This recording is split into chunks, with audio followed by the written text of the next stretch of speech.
Welcome. You are on the right channel. The night Precious was born, the sky cracked with thunder. Rain lashed the village like a furious drumbeat, and the wind howled through the trees with a voice older than time. Yet inside a small hut lit by a single oil lamp, a miracle was taking place. Amaka, a young mother in her early 20s, gave birth to a beautiful baby girl with eyes that sparkled like mid-act 1,000 words thanks to a night's stars. They named her Precious. The midwife, an old woman with deep wrinkles and a voice like rustling leaves, pulled Amaka aside just moments after the birth. Her eyes held a strange fear. "She is not an ordinary child," the old woman whispered. "There is a prophecy tied to her birth. When she comes of age, she will kill the one who brought her into this world." Amaka blinked, confused.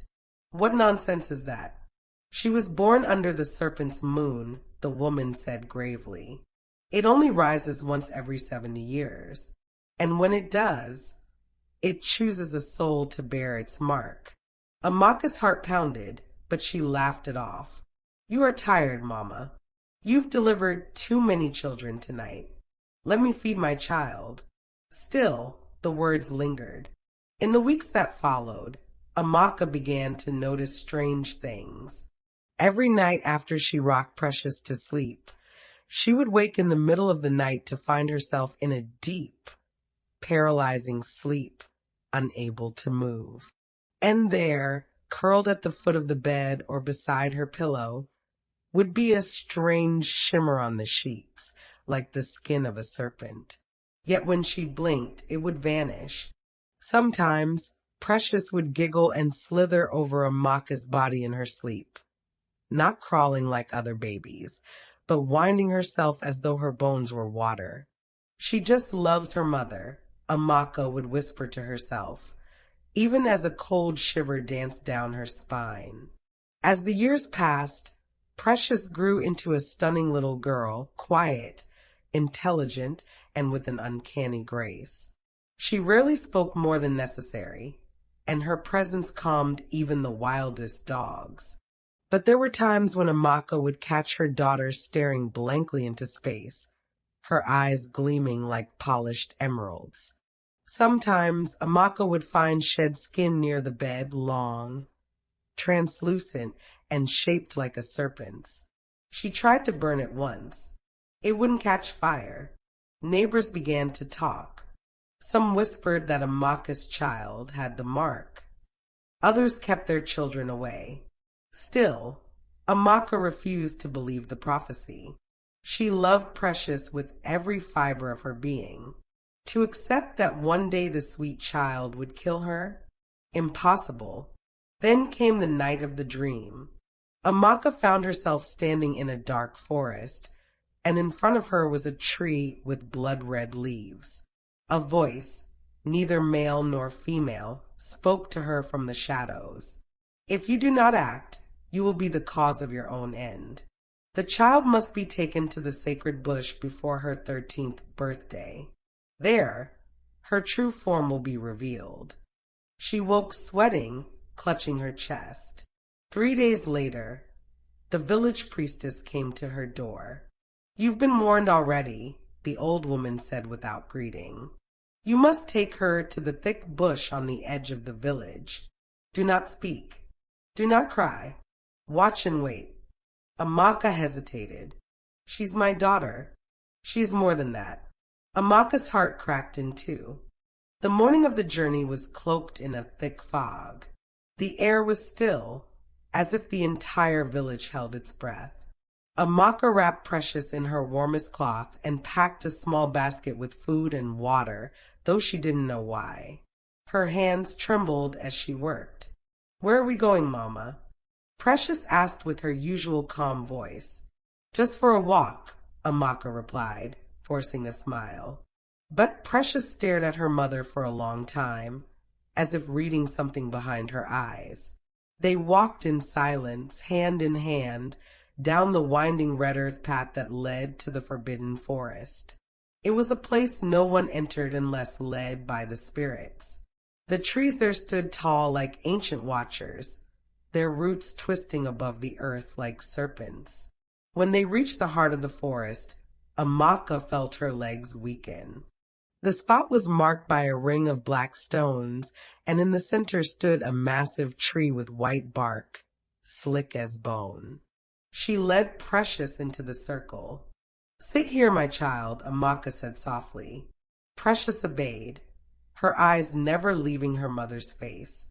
Amaka stepped back behind a bush, hiding herself as instructed. The moment she vanished from sight, Precious turned her head, looked directly at the bush, and said, "I know you're there, Mama." Amaka's breath caught. "I know why we're here," the girl continued. "You think I don't hear you crying at night. I know what the dreams tell you. I know what the priestess said." Tears welled in Amaka's eyes. Precious stood slowly. "But you still brought me here." Then she began to cry, not loud sobs, but quiet, heart-wrenching whimpers. "You think I want to hurt you? I don't, Mama. I love you." Her voice cracked and her body trembled. "But I can feel something inside me. It wakes up at night. It wraps around me when I sleep. It shows me things I don't understand." Amaka couldn't take it anymore. She broke the rule. She ran out from the bush and swept Precious into her arms. "I don't care what the prophecy says," she sobbed. "You are my child, my heart, my soul. If death comes, let it come. But I will not abandon you." Precious clung to her tightly, shaking. And then, right before her eyes, the transformation began. It started with a glow. Precious's skin shimmered like the surface of a river at dusk. Her eyes turned a luminous gold. Her arms and legs melted into each other, twisting, elongating. Scales began to ripple across her skin, emerald and silver, glistening in the dim forest light. Amaka gasped but did not let go. Precious's body became a massive serpent, but her face, still the sweet face of her daughter, floated above it, serene and sorrowful. She coiled protectively around her mother, not in malice but in fear and love. Then the ground beneath them cracked open. A deep rumble echoed through the forest as a whirlwind of leaves and light spiraled upward. From within the split earth rose a spirit, a woman cloaked in fire and mist, her voice thunder and whisper all at once. "She has chosen her path," the spirit said. "The bond between you is stronger than destiny. You have passed the test." Amaka held her breath. The prophecy was never a sentence, it was a challenge. You were meant to see if love could overcome fear. And you have. But the serpent within her is ancient. It will always stir. She will need your love to remain human. The light faded. The spirit vanished. Precious slowly returned to her human form, falling limp in her mother's arms. Amaka carried Precious out of the forest. The path seemed brighter now, the trees less menacing. She walked in silence, her daughter curled against her chest, exhausted but peaceful. Word had already spread in the village. Some had followed them from a distance and seen the light. When Amaka returned, people parted like the Red Sea, unsure whether to bow or run. The priestess met her at the village square. "You defied every warning," she said, not with anger but awe. "You chose love over fear." Amaka looked her in the eye. "And I would do it again." Precious stirred. Her eyes opened, and for a moment the golden shimmer remained. Then it faded, replaced by the soft brown eyes of a little girl. "She is both serpent and child," the priestess said. "She must be trained, watched, and protected. If her emotions go unchecked, the beast within will rise." Amaka nodded. "Then teach us. We will learn together." From that day forward, Amaka and Precious were never apart. The village, though wary, began to accept the child, especially when they saw that she healed sick animals, calmed storms with her voice, and warned them of danger before it came. But Amaka never forgot the prophecy, and every night she watched Precious sleep. And sometimes, just sometimes, she would see her daughter's body glisten in the moonlight, slithering gently across the bed, wrapping around her lovingly like before. And Amaka would smile, place her hand on the serpent's scales, and whisper, "You are mine." No prophecy can change that. The years moved like wind through grass, soft, swift, and unstoppable. Precious grew taller, wiser, more graceful. But though her beauty deepened and her powers matured, the shadows of her origin never quite faded. Each birthday brought with it unease. Her 13th came and went, and with it, a full moon that painted the skies blood red. Amaka sat on the porch that night, clutching her chest as she listened to her daughter's laughter echo from the backyard. Her heart beat wildly, not out of fear, but the terror that love alone might one day not be enough. Some nights were peaceful, others not so much. There were times when Precious would wake in the middle of the night with her eyes glowing like hot coals. Her voice would shift, low, guttural, laced with something ancient. She'd whisper things that weren't hers to know, speak names of people who had not yet died, or recount dreams of burning skies and seas boiling with rage. Amaka began journaling everything, her daughter's moods, dreams, visions. It was the only way to understand the pattern, the triggers, and slowly she realized Precious's transformation wasn't random. It was tied to fear. When she felt threatened, unloved, or helpless, the serpent within her awoke, not to destroy, but to protect. One night, a thief broke into their home. Amaka heard the window shatter and ran to the kitchen, only to find Precious coiled around a man twice her size, her eyes glowing, fangs bared, tongue flicking the air. The man was unconscious, unharmed, but clearly paralyzed by fear. Precious turned to her mother, trembling. "I didn't mean to. I didn't hurt him." "You protected us," Amaka whispered, holding her close. "But we must never let the serpent take over. You must learn control." "I'm trying, Mama. I swear I'm trying." And she was. The priestess continued to guide them. They visited sacred groves, meditated beneath the moon, chanted old incantations that calmed the storm within.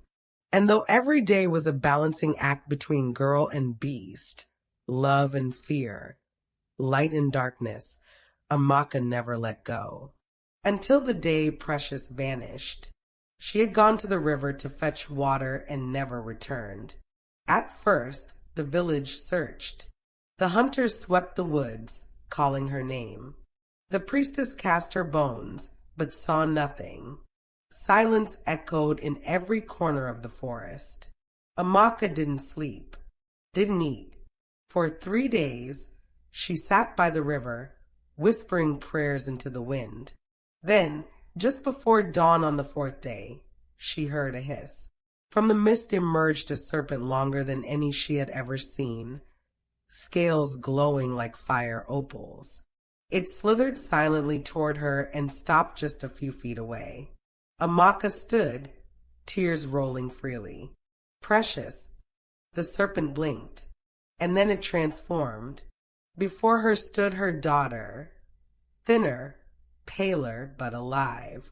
She collapsed into Amaka's arms, weeping. "I was taken," she said between sobs.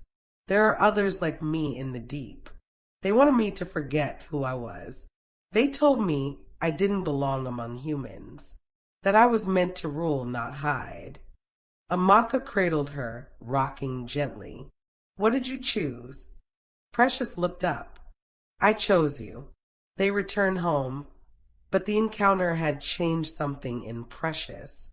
She began writing letters, messages to others like her, calling them not to war or vengeance, but to peace.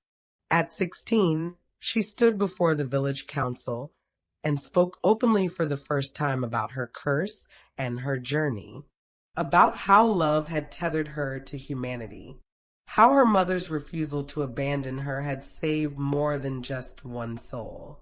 Some feared her still. Others began to respect her. A year later, she stopped transforming altogether. The serpent inside her quieted, lulled into slumber not by spells or force, but by years of unconditional love. On the night of her 18th birthday, Amaka sat beside her once more, brushing her hair. "You've changed," Amaka whispered. "So have you," Precious smiled. "Do you still feel it inside you?" "Sometimes, like a whisper in my blood, but it no longer controls me. It listens now." They looked up at the moon, clear, full, peaceful. "Thank you for never leaving me," Precious said, "for choosing love over fear." Amaka kissed her forehead. "You were always mine. No prophecy could change that."